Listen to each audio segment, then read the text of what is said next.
سلامونه او احترامات مو منئ ښه راغلاست. دا هم د نن ورځې مهم خبرونه.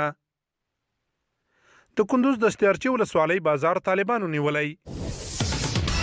طالبانو په یو اعلامیه کې ویلي چې د عایشي ملیشې د ملي امنیت په همکارۍ پر طالب بندیانو د برید پلان لري.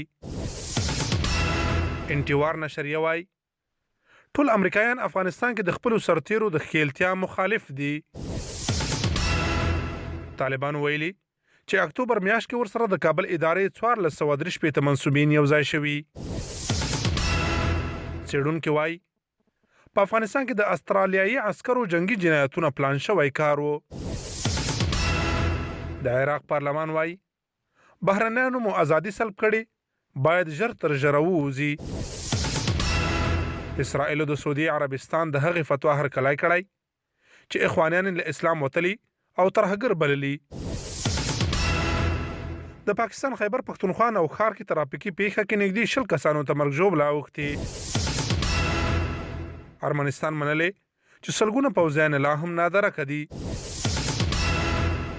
پاکستان کې د فرانسې ضد پراخ لاریونونه پیل شوي.